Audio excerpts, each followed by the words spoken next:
In ancient days, if they would find a John Doe murdered in the middle of the road between two cities, they had to do the Eglah Arufa ritual almost as a cleansing. The question is, where does it fit into it? Is it a matter of a korban? Is it a form of atonement? Rashi is going to give us an incredible insight, and when we examine Rashi's view, the Rambam's view, and the Ramban's view, we'll see there are three perspectives with which we could understand this particular ritual. So it's at the end of our parasha. In the parasha from Eglah Arufa, towards the end of the parasha where it speaks about the Eglah Arufa, the pasuk tells us,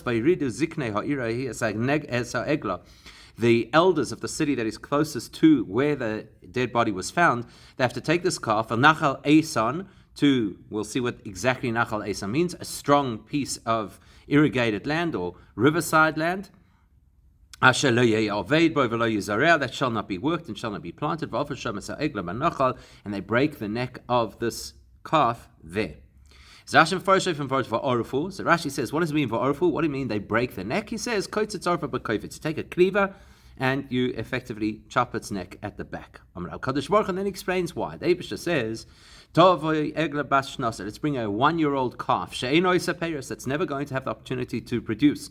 In order to atone for this person, that they did not allow to continue his life and to bring produce into the world, which essentially the Gemara tells us is mitzvahs. And that's where Rashi gets us from, that Gemara in Soita. The Malka from Pirish Rashi is in Gemara. Rashi's source is the Gemara, which says, Sizabi Yodua, as in Yonu for Pirish Rashi, ala Teira is, so the Gemara over there says exactly what we've said, but we know that Rashi's approach to Torah, Virashi Alein sagt, as Rashi himself tells us right in the beginning, I've only come to tell you the simplest understanding of what the pasuk is saying. And Rashi only quotes some of the sources, either Medrash or Gemara, if it's going to help us understand the simple understanding of the pasuk, in which case this Gemara does not seem to be doing that. It's nit move on, and that's why it's difficult to understand in our scenario. Rashi tells us what Orfu means, that they take a cleaver and they chop its neck. Why does he have to explain the reasoning behind it? That the Eibishter says that we have to atone for the person who didn't have the opportunity to produce peiros. It's as if Rashi is giving us the reasoning behind the instruction. If you're looking at the pshat, simple understanding of the pasuk, you don't have to have deep explanations and reasons behind the mitzvahs that are given. That's the general question. There are also two specific questions we have to analyze. Furthermore, we have to understand why does Rashi introduce us by saying the Eibishter says, let this calf that never will have children atone for this person who lost the opportunity to produce peiros. It's very unusual. Rashi doesn't usually use that expression. The Eibishter says. And the reason Rashi doesn't normally say that the Eibishter says X and Y is because it doesn't have to be said. Because whatever's in the Torah, obviously the Eibishter said it. So what's the chiddush over here? You'll say, but that is the language the original Gemara used. We already know that Rashi is not in the business necessarily of quoting verbatim his sources. Especially if Rashi is not telling us that he's quoting his sources by saying, our sages taught X and Y. It just goes in,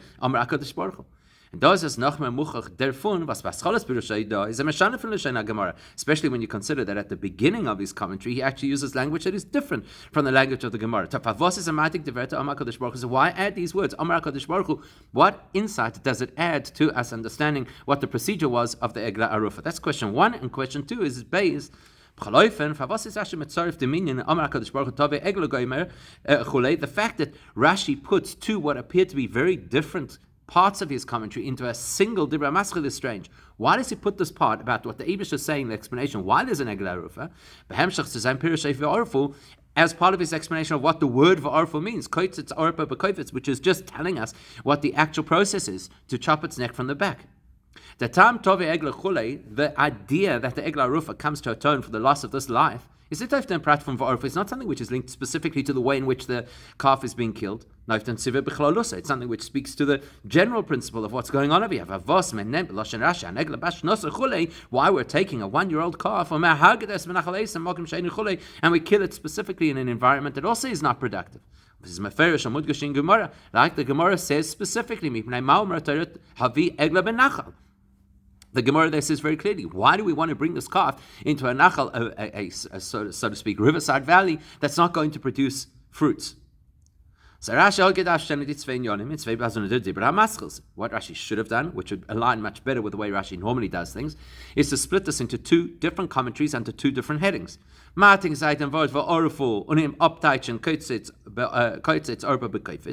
have just taken the word for Arufa and says, you know what that word means? It means to take a cleaver and crack its neck and chop its head. And then, then he should have had a separate header, which would have been more broad, including other words that speak to this theme of unproductive areas or unproductive beings. And then explain that the Eibusha says, let the calf come that's not going to have children, and atone for the person who was killed and not able to produce further mitzvahs. Or alternatively, Rashi, when he previously spoke about Nachal Eson, the environment, where Rashi explains that Nachal Eson means a place where the land is still hard because it hasn't yet been worked and therefore it is never produced. That's what he should have said. And why in a place which never produces? Because the Eglah Arufa is coming to atone for a person who cannot produce. So why is Rashi coming from this perspective? The explanation is, you're right. Rashi normally sticks with the pshat, unless we encounter something in the Torah that seems completely out of place compared to other things which are similar that we already know in the Torah, which is exactly what's happening over here with Eglah Arufa.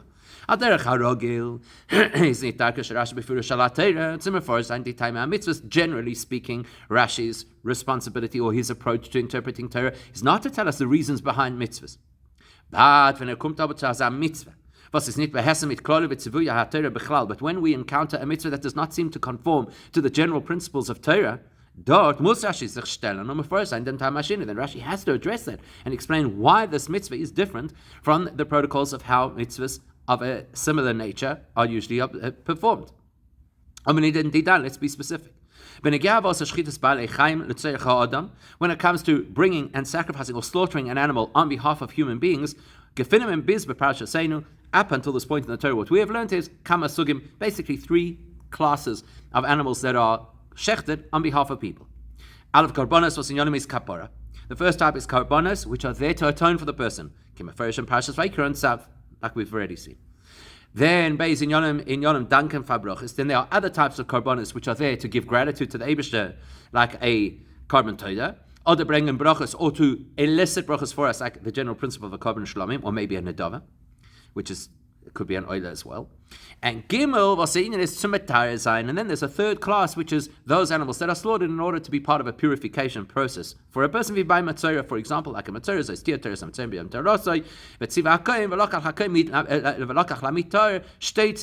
that you bring birds as part of the process of purifying a matzorah. On the Chelek b'neim, so what's the difference between these 3 categories? Karbonis lechaper, or at least we're going to split them essentially into 2 categories. Karbonis lechaper, or the vechazani shaykh to brachas, if a carbon is intended to atone, or in order to elicit a bracha from the Eibusher. Those karbonis have to be brought inside the Beis Hamikdash, as the pasuk says, it has to be brought before Hashem. You have to go to the place that the Eibusher has selected in which to manifest His name. When you bring the carbon into the right environment, that is what causes the atonement. Or when you come before Hashem, you're in the place where all brachas stem from, therefore you can get brachas. So that's the one category. Karbonis that have to be in the precinct of the Beis Hamikdash because that's the appropriate environment. Whereas the 2 birds that are brought and shechted on behalf of the Metzorah to help to purify him, that procedure happens outside of the encampment of the Jewish people, in the Mekayim Metzorah, where the Metzorah is, because he can't enter the community until this happens. That's where he's been during his quarantine. And the reason is simple, because we need to cleanse him so he could re-enter the community. And then we'll bring it to Kabbalah, and then afterwards, once he is atoned or pured, purified, he can come to the Beis HaMikdash and bring the next karbanos that he has to bring. Then there are two other examples of karbanos that do not take place inside the Beis HaMikdash. So outliers. The goat that is thrown, the Sir La'azazel, which is thrown off a cliff on Yom Kippur, and Paraduma, which has to be processed outside of the Beis HaMikdash. So let's look at the details. First of all, the scapegoat of Yom Kippur is also called a korban chatos, as the pasuk says, Shnei sirizim lechatos. That there are two goats, one which was brought as a korban, one which was thrown off the cliff, but they're both designated as chatos. You'll ask, how can you be a korban if you're not brought on the mizbech?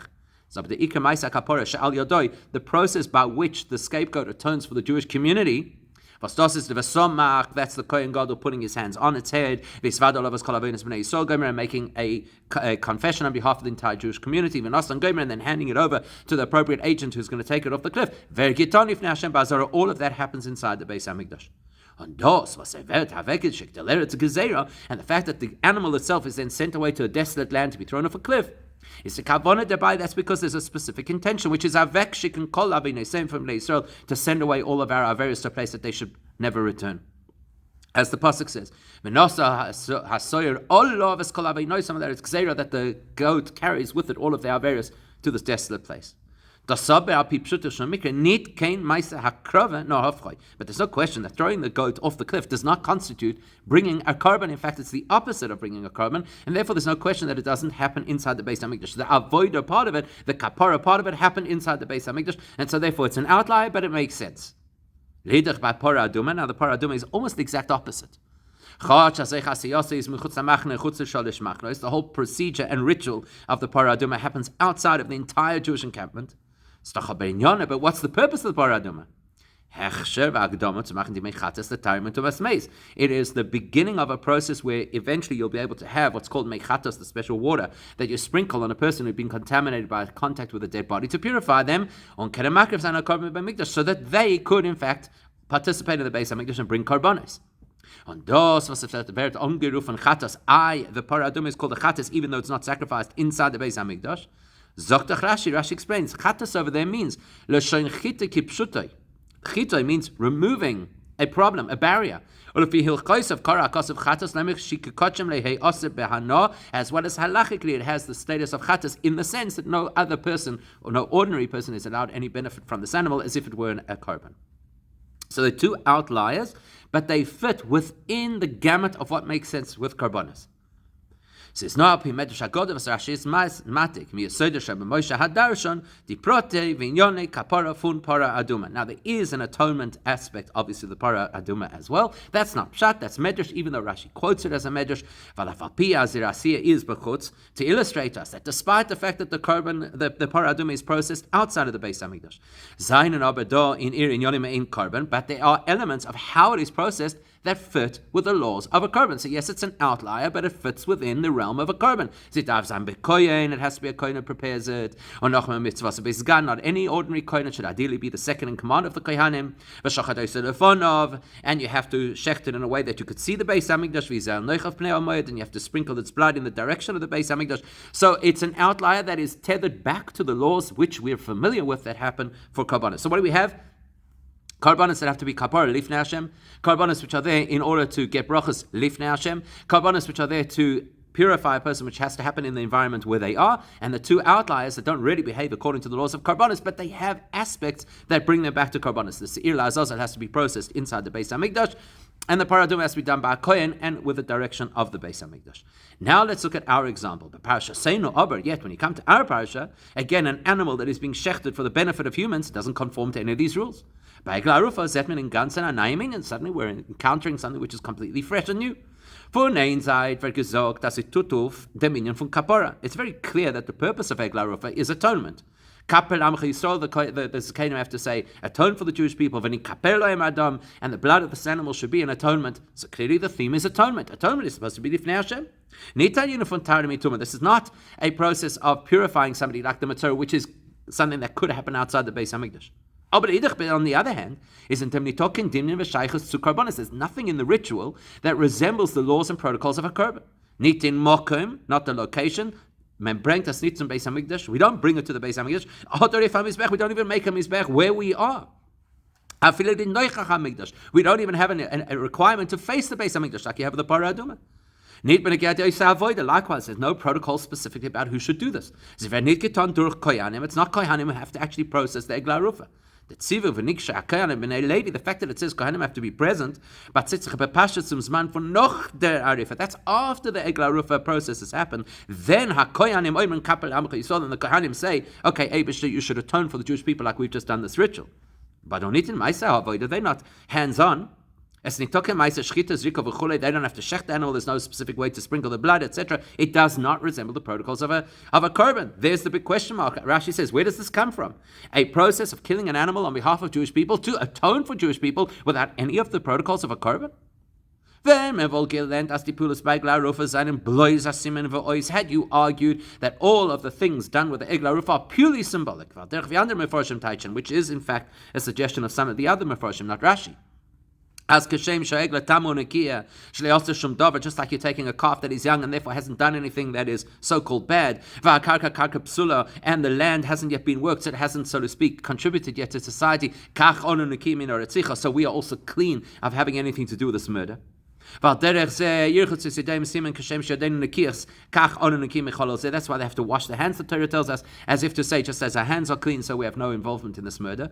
If it was all purely just symbolic, so it wouldn't be such a major question, because it's got nothing to do with a korban, it's not in any way like a korban. The Eibishter decided this is the particular symbolism that you have to use, so that's what it is. But that's not the pshat understanding of this pasuk. Is mashma as the other maisim zayin chalokim from the maisa hakapara. The simple understanding of the pasuk is all the steps in this ritual are how you achieve atonement. How can you achieve atonement outside of the Beis Hamikdash without a kohen? Is that's the question that strikes you when you're learning the simple understanding of the pasuk, which is what Rashi has to address. None of this fits the protocols of how and where you are able to achieve kapara. It's not a korban, it's not through a kohen, it's not in the Beis Hamikdash. How does it achieve atonement? Nachmer.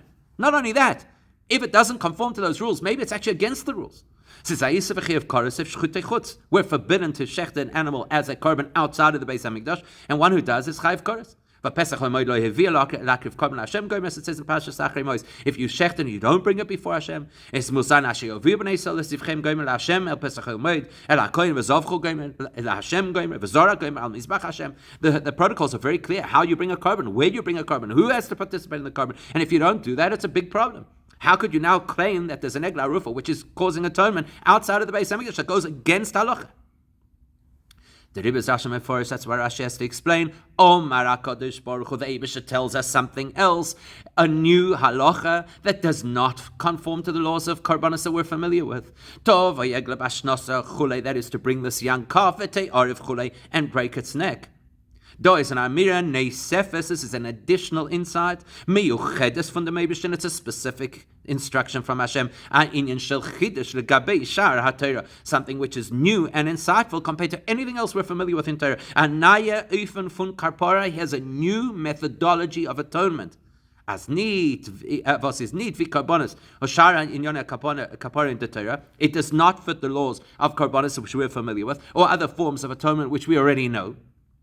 Da kommt die Kapara durch dem, was die Pi'ula und der Mokim und der Korban. Here is a scenario where the action you do, the place you do it, the korban you bring, are not linked to the laws of karbonos, but rather are linked to the scenario that we're dealing with of a person who was murdered in the middle of nowhere. That will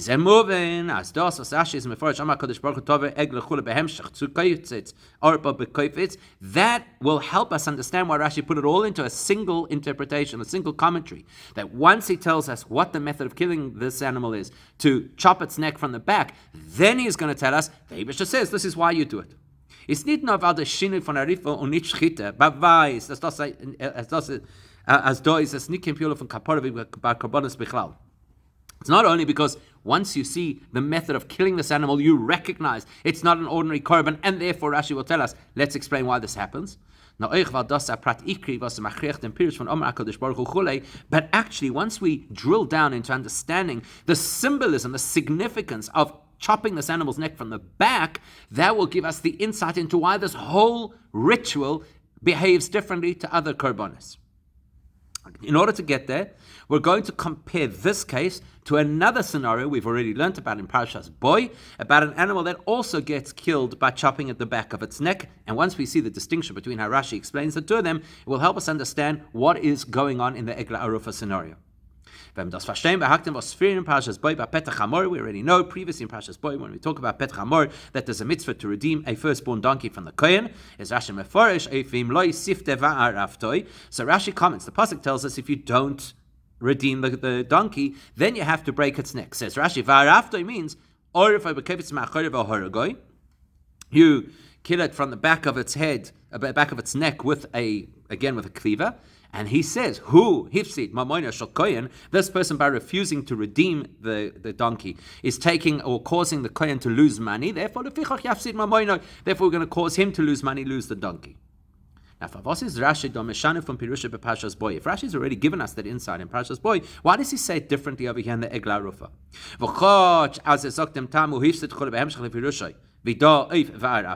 In both cases, he gives a reason behind it. Right there, he says it's because the person caused the kohen to lose money, and here he says it's because we need this process in order to atone for somebody who doesn't have the opportunity to bring Paris into the world. How come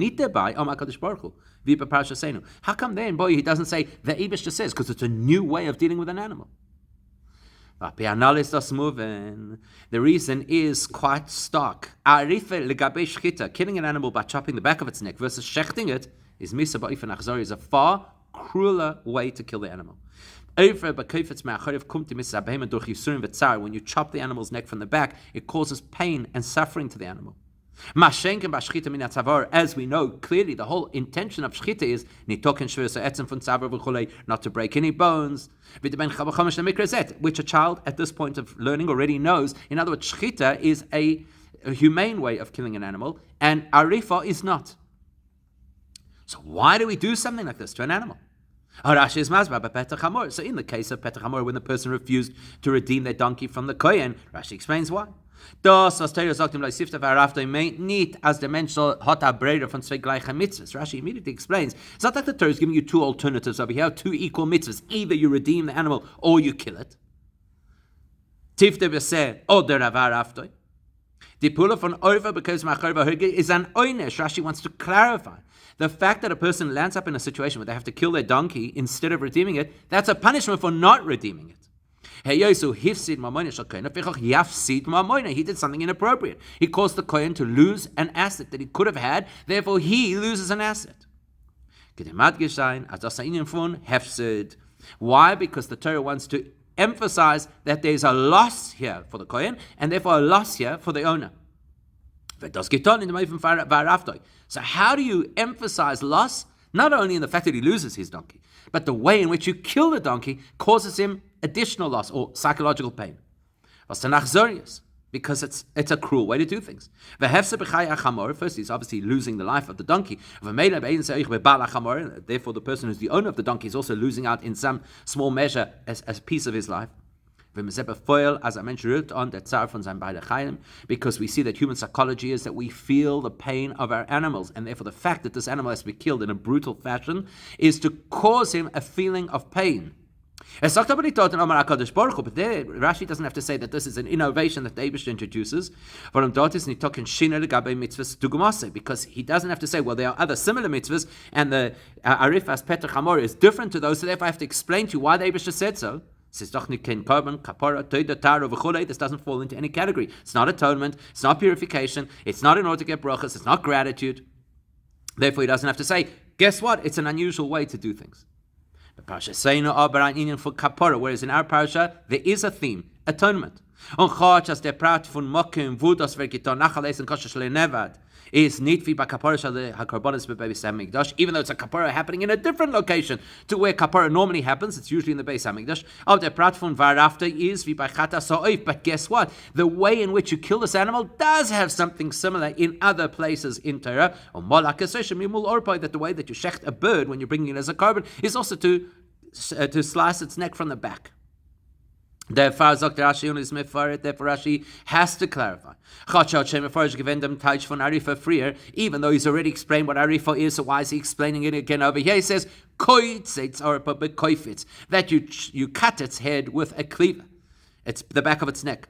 And he specifically uses the word koitzitz, to cut, and not orfin oisa, but koitzitz machoreha, where the word orfin is really essentially just explaining which side you come from. You come from the back. So madgish sein as doi is nito kim piula bedoima to ma'aseh karbanos, because he wants to clarify for us that the way this animal is being killed, this calf, is different even to the scenarios within the realm of karbanos, where you slice the animal's neck from the, or the bird's neck from the back. Because the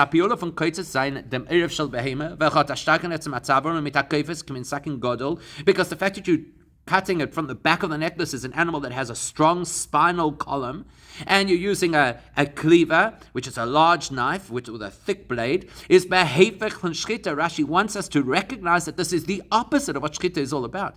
Was das macht noch starker die Scheide, which is obviously going to just exaggerate our question. Wie is das mechaper b'shas is nit bedoimo nochmas is behefech von hakrovas hakorbanis. How could you atone using a method that is different to, and in fact the opposite of, how a korban works? Und der Rebbe is Rashi Echmamshech Omadgish. That's why Rashi has to say, that's why Omer HaKadosh Baruch Hu Tovei Eglah Chuli. The Eibishter introduced a new process over here that we hadn't seen before. Here is a new, unique form of atonement. This young calf that hasn't yet been productive, which is now going to be killed in an environment that hasn't produced. Rashi is emphasizing for us that every step of this ritual has a negative overture. The calf hasn't yet had children. Beis Te'aref, the way it's killed is in a negative, brutal fashion. And Gimel B'makim She'eino Yosef Peres, it's all happening in a place which hasn't yet been productive. Because we're trying to mitigate and atone for a scenario that was so negative that prevented an individual from continuing to be productive in this world. Now that we see Rashi's perspective, we're going to compare Rashi's perspective to the Rambam and to the Ramban and get a fascinating insight into how we're supposed to look at the Eglah Arufa. Von den Yonim Mufloim bepirish Rashi, an amazing insight from Rashi. Apian Nalia Shloimar. As Rashi and the Rambam Leshitasayu Ozli, the Rashi and the Rambam follow their respective views in the Pirish von Nachal Eson in explaining where the environment is that you do Eglah Arufa. Rashi's Meforish Canal, Nachal Eson is Kosher Shaloi Never. Rashi explains Nachal Eson means a piece of land that is hard because it hasn't yet been worked. The Rambam the Rambam says the opposite. It's a riverbed where the river is very powerful. And the fact that it says a place that will not be worked or planted is according to the Rambam, it's not its history, but it's a halacha going forward. You may never plant over here. As mechloikas is not nor in Pirush HaKosef. The Rashi and the Rambam are not only just debating how you interpret the pasuk. They have different views about how the atonement process of the Eglah Arufa works. So look what the Rambam says in Moreh Nevuchim, because it's fascinating. The Rambam is masbir in Moreh Nevuchim. He says, why do we have an Eglah Arufa with all of those details?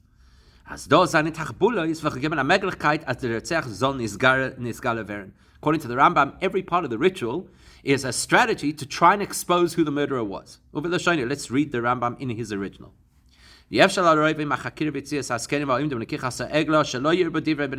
impossible that you're going to do such a strange ritual with all of the pomp and ceremony that accompanies it. You have to have representatives of the Sanhedrin and Kohanim and the leaders of the community and all this. It's impossible. People are not going to talk about it. Maybe with all that talk, it will expose who the murderer is. And the Rambam concludes,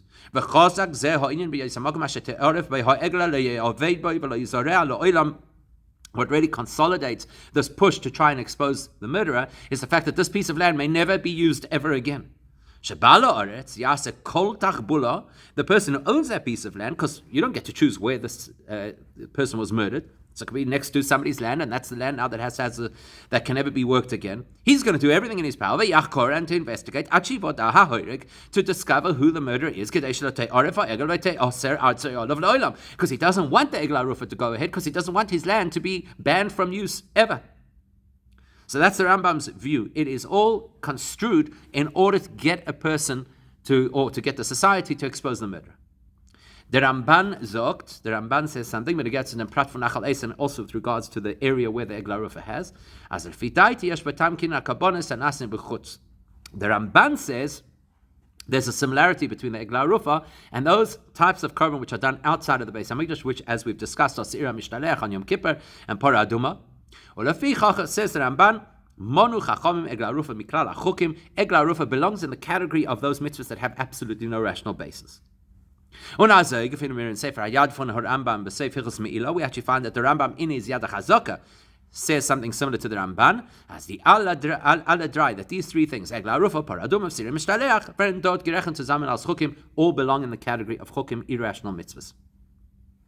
Mashenken, if he did Joshua, Rashi brings that up, whereas Rashi's perspective is, Amar HaKadosh Baruch Hu, Tovei Eglah, there's a reason for the Eglah Arufa. Let the Eglah Arufa come, Shelo Yasta Peres V'Te'aref, which did not have children, and it should be killed. Lechaper. Komtois Lacheras is nit besuk HaChukim, which means that Rashi is of the view that this is a rational mitzvah, there's a reason behind it. So, we've got three views, as we shall see, and those three views effectively tell us three perspectives on the Eglah Arufa. V'yeh Shleimer. As those are in drei Fanim, wie man kann lernen dem Gedder HaKapora von Eglah Arufa, the Rambam in Moreh HaNevuchim, the Ramban and the Rambam in the Yad HaChazaka, and Rashi are effectively analyzing three possible ways that the Eglah Arufa atones for a murderer, a John Doe murderer, murdered. Tzadem Poel, we could look from the perspective of the person who's doing the ritual. Mitzadem Pe'ula B'chlolusa, or we could say that the atonement is through the ritual, or Mitzadem Nifal, or we could say that the atonement is about who the ritual was done on behalf of, which includes the place in which it happens. Right now that might sound abstract. Let's have a look. Aleph. If your Rambam b'Meir Nevuchim is the kabara mitzad apoil. According to the Rambam in Meir Nevuchim, the way the atonement works is by the people who are involved in the ritual. They make the atonement. Because when the elders from the closest city go through the ritual, which, as the Rambam has said, is in the hope that will expose the murderer, that atones for them. The fact that they're doing what they can to find the murderer. And it takes away the sin that they may have carried. Die Kapara besteht nicht nur in dem, was sie tun, alle meine Piulas, als sie sollen ins Galle werden der Retzech. It's not just that they do a whole lot of different steps in order to try to expose the murderer. No, euch weil mit dem, seinen sie mefarsen bepirsum Gott, but what they're also doing is making a very public statement, as Chayfetz hat skeinem anshea das is gefunden dem Retzech, linkoim mimenu nikmas hanirzach. They're showing that we're doing everything in our power to track down this murderer so we can bring him to justice. And das Gufa verhitten Vrotzdais dem Ihnen von Retzicha. That in itself, firstly, protects from future, God forbid, murders, and uproots the notion that you can get away with murder. Is das Gufa mechaper, and that is what atones. So the Rambam's view is their actions and the intention behind those actions are why Eglah Arufa is an atonement. Beis Leuten Ramban, wie Shleim Azazoy is a Tzech L'tas Rambam b'Sefer Hayad dort. The Ramban's view, and it would appear that the Rambam in the Sefer Yad HaChazaka agrees, is das mitzad pe'ula. It is the ritual that atones. But der chiner ha'karbonos, like a korban. V'asoi dem sagt the Rambam dort chol ha'karbonos kulum bichlal ha'chukim hein. Well, the Rambam says the concept that a korban can atone for a person is irrational. But that's the process. You follow the process, it works. It's the action of bringing the animal that atones for the person. Al derech says by Eglah Arufa, and then you'd apply the same logic to the Eglah Arufa. Which is also, as the Gemara says, it's considered an atonement like a korban.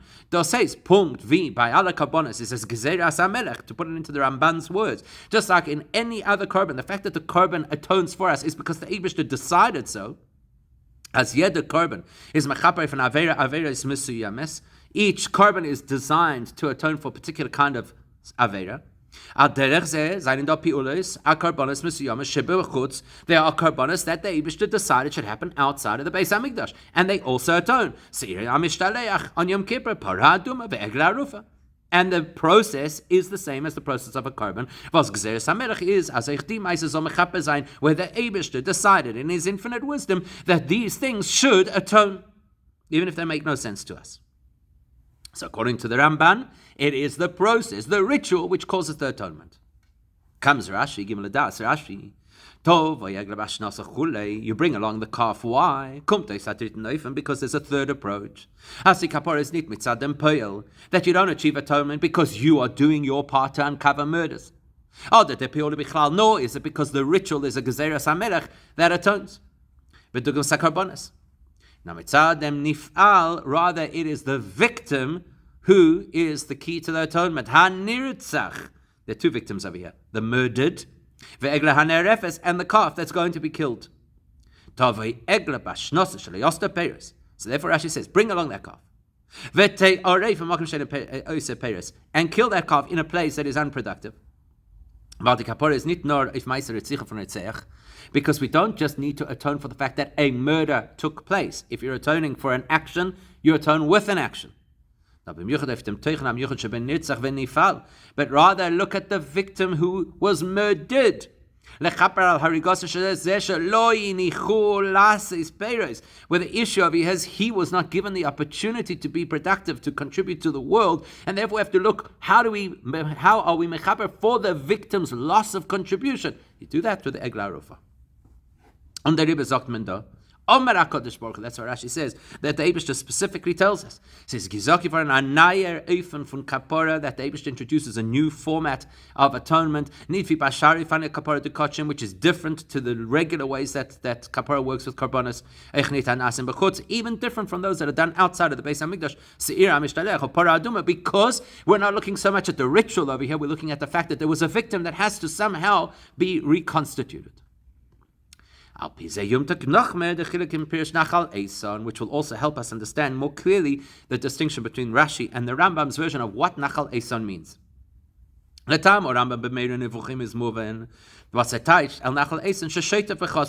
So according to the perspective of the Rambam in Moreh Nevuchim, why is it that the Eglah Arufa has to be by a river that is strong and powerful? Rather than saying it is land, as Rashi says, it's never been worked. No, but rather the Rambam is of the view that this is now a prohibition against using this earth in the future. Because the Rambam is of the view we're trying to stimulate the community to get on the case and find the murderer.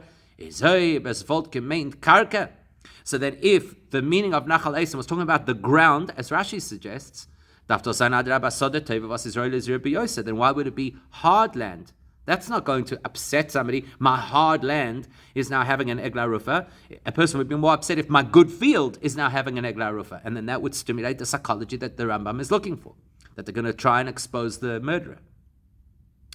Was dann wird es mehr honor in the Balasode, und wird sich mehr mishtadel sein zu finden dem Retzach shel te'aseh aretz ha'olam, because then you could see the person becoming really proactive because he doesn't want to lose his good field. Therefore, the Rambam interprets as Nachal Eson made nit karka, that the Nachal in the words Nachal Eson doesn't refer to the ground, Nachal Shamayim shesheta b'chaska, but rather the river that flows next to the ground and makes it a fertile environment, which is why the guy doesn't want to lose his land and he's going to do everything in his power to expose the murderer. And similarly in the Yad HaChazaka, is mistaver, because the Rambam there is saying that Eglah Arufa belongs to the broad category of karbonos, which is Hashem's decrees. There's no reason why the earth itself has to be hard. No fakert, was mer nivchar amokim meshubach. If you're bringing a carbon should always be brought in the best way possible, the best level possible. So it should be brought in an environment where it's the best land possible. Whereas Rashi's opinion, the whole concept of Eglah Arufa does not fit into anything we already know about. Rather, the Eibishter introduced a whole new format for atonement. Is mistaver as azoi vi the egles ashaloyasta peris. Then you could use logic and say, for that ritual, the Eibishter chose a calf that hasn't yet had children. On the purely is arifa in yonei shlila, and the way you kill the calf is in a brutal, negative way, as we've already identified, by chopping its head from the back. So therefore, it only makes sense logically that the environment, the space in which this all happens, should match up and be a place that is unproductive, that hasn't contributed. Not only is this a prohibition for the future, Now, but what's most important is, what is its status now? Does it match up with the status of the Eglah and the status of the murdered? I'm looking for something which in the current state is incapable of being productive. Now, we know the Torah is eternal, is moving as the Herav from Parshas Eglah Arufa is dob chol hazmanim uv'chol ha'mekom etza'al eden. It must be that the lessons of the Eglah Arufa apply at all times, in all places, to all of us. Particularly in the state of Golus, because Golus generally is associated with the principle of murder. Why? From Baruchnius is when because any time that a person does an avera, thought, speech, or action, it's gerem the meaning from shvichas dam v'chayis adam dekdusha be'adam deklipa, as we know in Chassidus, shefech dam adam be'adam dam yishafech. We understand in Chassidus that what happens is, when a person does an avera, they suck out the blood that belongs to adam dekdusha, the holy part of the neshama and the connection to the Eibishter, and infuses that blood into adam deklipa, which is the impurities of this world. So therefore, murder b'chlal is the concept of God, is being disconnected from the Eibishter. And dos ayroniflo, that has an incredible lesson for us. Because we're talking over here about a person who we don't know, who's found murdered in a field. You could say, the Gemara tells us people don't die unless there's something wrong in their behavior. It's doch sicher. The Eibishter chose that this person should die. Even similar to what the Torah tells us with regards to a person who accidentally kills somebody else. It says, the Eibishter caused it, that it should be that the person inadvertently killed the other person. There's no question that the murderer is a murderer. On him kommt an Einesh Gadol who deserves terrible punishment. Because we don't know who the murderer is. Over Rashi canal, as the Eglah Arufa kommt beikar al harigos shel zeh shelo yinichul asis peres. Particularly when you look from the perspective of the Gemara, look from the perspective of Rashi's commentary, where the whole point of the Eglah Arufa is to atone for the victim. A victim who clearly was exposed because he did not have the protection that Torah mitzvahs are supposed to afford. There's no question that, in spite of the fact that the murderer is a murderer and he's a bad person and needs to be punished, the victim was obviously predestined by the Eibishter. The Eibishter said he's going to pass away, he's going to be killed. For which reason a person could justify in their mind, it's got nothing to do with us. We don't have to get involved in fixing this. It's the Eibishter's business. That guy has to do tshuva, and it's the Eibishter's business that this person was the victim. Which we could then translate into spiritual terms as well. If we encountered a Jew who's in a spiritually depressed scenario, noifel, as the pasuk says, he's fallen. Where did he fall? Basode, in the field, which is he's in the domain and environment that belongs to Esav, who's considered the man of the field. He's in a place that is the opposite to an urban environment, where people belong. And when we say people, we're talking about Adam HaElyon, the Eibishter belongs. For them, Adam HaElyon Shalakisa is outside of the environment where the Eibishter is manifest. And Otan Sviva from Torah Mitzvahs outside of the environment of Torah Mitzvahs. So a person could make the following self-assessment. Whose fault is it that Jew is so disjointed, disconnected from their Judaism? That Jew should never have been in that environment. He should have surrounded himself by healthier people. He should have been in the environment of Torah mitzvahs. So we, who are in a healthy environment, we're in a good community, we're surrounded by Torah mitzvahs. In our Sviva for Nid and Shem Torah mitzvahs and Skenim or Bestin, we have leaders, we have guides, we have a based in. We don't have to get involved with this person who is elected to live outside of the community, to disassociate. So the Torah teaches us about an Eglah Arufa. Not only is it the city of the people who are closest to this victim that have to take responsibility, but it's specifically their spiritual leadership who have to step up to the place. The basin of that city. Not only the basin of that city, but even the Sanhedrin in Yerushalayim, as we well know, that in order to participate in the Eglah Arufa, some of the Sanhedrin have to come along and participate.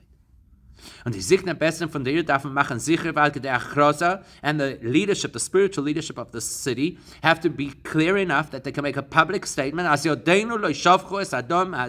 it's not our fault that this happened. Which means, it's not our fault. We didn't allow a person to come through our city and not feed him and not accompany him. We gave this person food for the way, which means the Muslim which means that we empowered this person with Torah to actually protect him. And we clothed him, which means mitzvahs. The kind of clothing that protects a person from the climate and from attacks, from weapons. We gave this person the Torah and the mitzvahs which should accompany and protect him in that exposed environment of Esav's field, in the darkness of Golus, in the Maim, in the Matzah von Sodom, where he's gegangen into the bad place that he was going to hang out.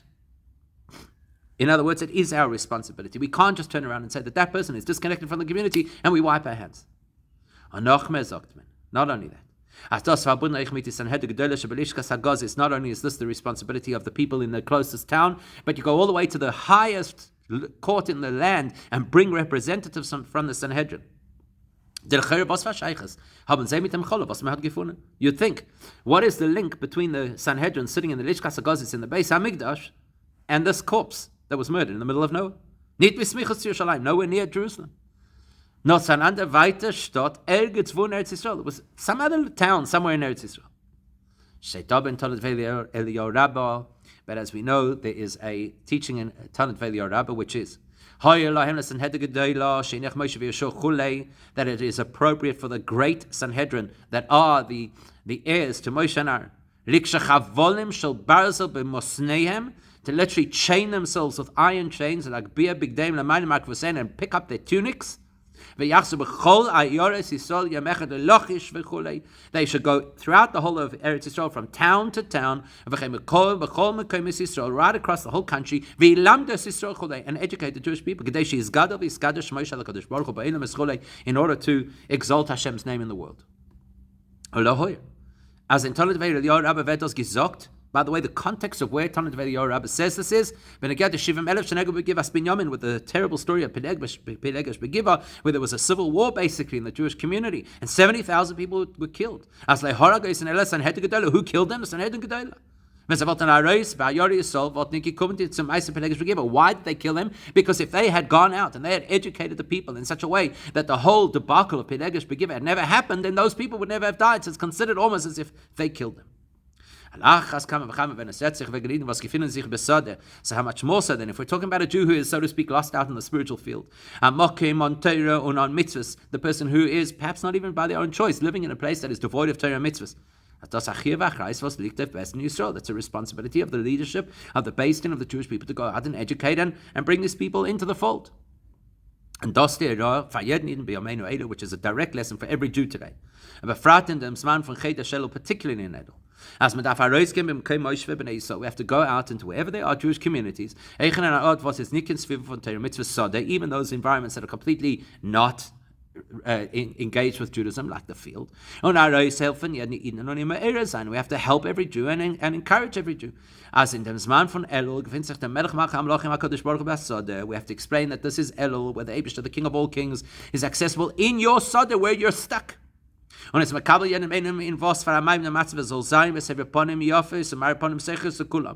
matter what the person's individual circumstances are, the king, the Eibishter, is willing to receive and greet these people with the greatest smile and happiness.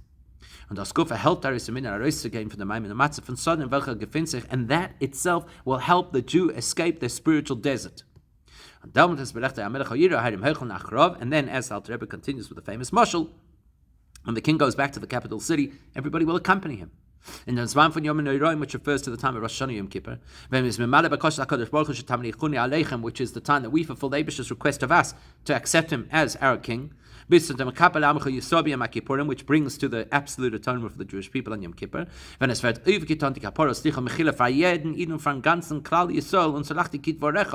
the extent that every single individual, as well as the Jewish community at large, has this atonement from the Eibishter, like you said, which the Eibishter says to Moshe.